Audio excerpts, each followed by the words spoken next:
வணக்கம் நேர்களே. கடந்த ஆஃப் இயர்லி ரிசல்ட்ஸ் முடிவடைந்து சந்தைகள் வேல்யூவேஷன் அதிகம் என்று கூறியும் நாம் சந்தைகள் இப்ப நடப்பதை பார்த்து கொண்டிருக்கிறோம். இப்ப நாம் இன்றைய தினம் பேச போது என்னன்னா, how to identify turnaround companies, அதாவது அது எப்படி அப்படிங்கறத பத்தி நம்ம பார்க்க போறோம். மெயினா இந்த எக்ஸாம்பிள் எப்படி எடுத்துக்கலாம்னா, இந்த H1FY25 இப்ப முடிஞ்சிருக்கு இல்லையா, இதுக்கு முன்னாடி உள்ள ஒரு 6 குவார்டர் அல்லது ஒரு 8 குவார்டர் அல்லது 10 குவார்டர், 10 குவார்டர்னா 10 காலாண்டு முடிவுகள், அதுல லாஸ் இன்கரிங் லாசஸ் ஆயிருக்கும். அதுல இருந்து அது எப்படி டர்ன் ஓவர் ஆயிருக்கு, அதை நம்ம எப்படி அப்ரோச் பண்ணணும், அதை ஐடென்டிஃபை பண்ணும் பொழுது நிறைய கம்பெனிகள் அவங்களுடைய நெட்வொர்க் அஃபோர்டபிலிட்டியை ப்ராஃபிட்டபிலிட்டியை எப்படி கன்வெர்ட் பண்ணியிருக்காங்க அப்படிங்கிறத பார்க்கணும். தென் ஒரு டீப்பர் அனாலிசிஸ், இது ஒரு குரூஷியல். பட் ஒரு ப்ராஃபிட் பாத்தீங்கன்னாக்க ஒரு ரிசல்ட் ஒரு ஒன் டைமா வந்திருக்கும். சில கம்பெனிஸ் பாத்தீங்கன்னாக்க திடீர்னு ப்ராஃபிட் அதிகமா காமிச்சிருப்பான். அது என்னன்னு பாத்தீங்கன்னா, கீழே நோட்ஸ்ல ஏதாவது ஒரு இடத்த வித்திருப்பான். வித்த போது வரக்கூடிய பணத்தை வைத்து அவங்க அந்த ப்ராஃபிட்டை காமிச்சிருப்பான். இல்லைன்னா வேற ஏதாவது இருக்கக்கூடிய சப்சிடரி கம்பெனியை வித்திருப்பான், அது மூலியமா பணம் வந்திருக்கும். இதெல்லாத்தையும் நம்ம என்ன பண்ணணும், கூர்ந்து கவனிச்சு அவங்க பண்ணக்கூடிய வியாபாரத்திலிருந்து பணம் வந்திருக்கிறதா இல்ல அது இதர லாபமா அப்படிங்கறத கண்டுபிடிக்கணும். இதர லாபம் என்றால் அதுக்கு நம்ம அவ்வளவு வெயிட்டேஜ் கொடுக்க கூடாது. ஸோ அப்ப என்ன பண்ணணும், வாட்ச் பண்ணிட்டு தான் அந்த ஸ்டாக்ஸ் திருப்பி கொண்டு போக முடியும்.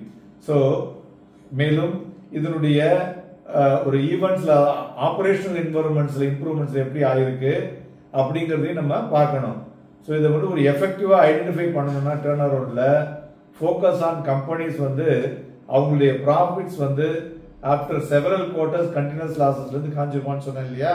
அதுல பார்க்கும்போது நீங்க பார்க்க வேண்டியது என்னன்னா, வெதர் தே ஆர் சஸ்டைனபிள், அந்த ப்ராஃபிட் கண்டினியூஸா வரக்கூடிய குவார்டர்ஸ்ல காலாண்டுகளை அவங்களால கொடுக்க முடியுமா, அந்த செக்டரல் ட்ரெண்ட் டர்ன் அரவுண்ட் ஆயிருக்கா, ஆபரேஷனல் எஃபிஷியன்சிஸ் எப்படி இருக்கு அப்படின்னாக்க, ஆபரேஷனல் எஃபிஷியன்சி அப்படின்னு சொல்லும்போது என்னன்னா, அவங்க பண்ணக்கூடிய வியாபாரத்துல எத்தனை நாள்ல அவங்களுக்கு பணம் திரும்பி வருது, அவங்க பொருள் எத்தனை நாள்ல விற்கிறாங்க அப்படிங்கறத பார்க்கணும். அது மாதிரி அவங்களுடைய பினான்சியல்ஸ் ஃபண்டமெண்டல்ஸ், ஒரு 10 ரூபாய் கடன் வாங்குறாங்கன்னா அதை ஒரு வருடத்திற்கு எத்தனை முறை அதை ரொட்டேட் செய்யறாங்க, ஸோ இப்படிங்கிறது இது எல்லாத்தையும் நம்ம என்ன பண்ணணும், ஒரு மாதிரி எல்லாத்தையும் எடுத்து அனாலிசிஸ் பண்ணிட்டு அதுக்கப்புறம் நம்ம அதில் போடணும். உதாரணத்துக்கு ஒரு எனர்ஜி கம்பெனிஸ் எடுத்தீங்கன்னு வச்சுங்களேன், ஒரு நல்ல ரீசன்ட் இம்ப்ரூவ்மெண்ட் டேட்டா கிடைச்சிருக்கு due to favourable policy shifts சொல்லலாம்.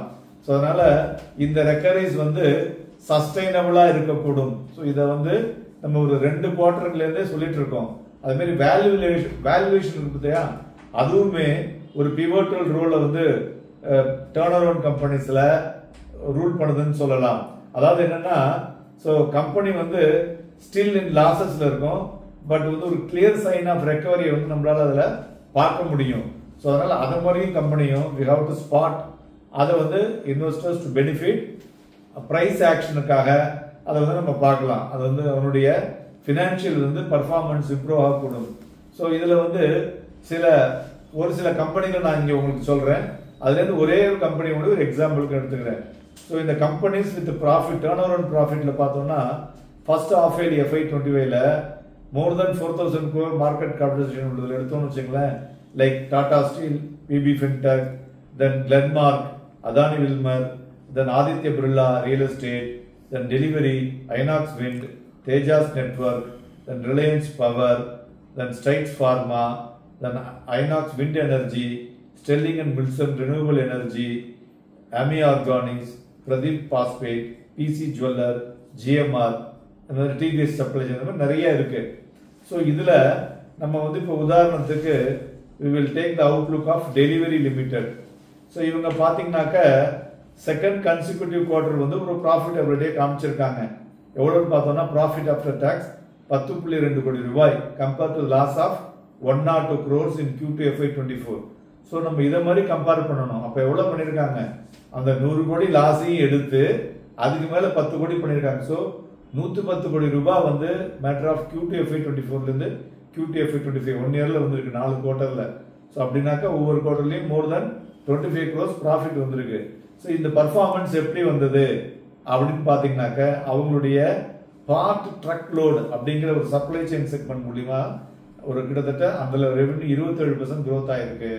அதை தவிர அதர் அவங்களுடைய பிசினஸ்ல பார்த்தீங்கன்னாக்க ஒரு ரொபஸ்ட் நெட்வொர்க் எஸ்டாப்ளிஷ் பண்ணியிருக்கிறதுனால அந்த ஸ்கேலபிலிட்டியில வந்து எஃபிஷியன்சி மெயினாக அவங்களுக்கு அதில் தானே முக்கியம்.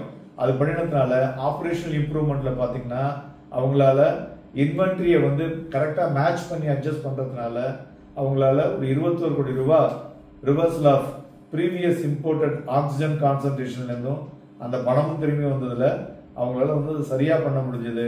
ஸோ அதனால என்னாச்சு, அவங்களுடைய ப்ராஃபிட்டபிலிட்டி மார்ஜின் இம்ப்ரூவ் ஆச்சு. அதனால அவங்களால நல்ல ப்ராஃபிட்டை காமிக்க முடிஞ்சதுனால ஸோ இப்போ டெலிவரி வந்து ஒரு டர்ன் ஓவர் கம்பெனி அதுவுமே ஏறி இருக்குன்னு சொல்லலாம். இப்போ அது 52 488 52 326. ஆனால் இப்போ வந்து அது கடந்த ஒரு 15 நாளாக பார்த்தீங்கன்னா அது ஏறிட்டு இருக்கு ஆஃப்டர் த Q2 ரிசல்ட்ஸ்ன்னு சொல்லலாம். ஸோ கடைசியாக முடிவடைறதுக்கு ஒரு சில விஷயங்களை சொல்கிறேன். டர்ன் ஓவர் ஸ்டாக்ஸ் பார்த்தீங்கன்னா ஒரு சிக்னிஃபிகன்ட் பொட்டன்ஷியல்னு சொல்லலாம். பட் இதில் வந்து என்னன்னா எல்லாமே ரெக்கவரி ஆகாது அல்லது சஸ்டைனபிள் ஆகாது.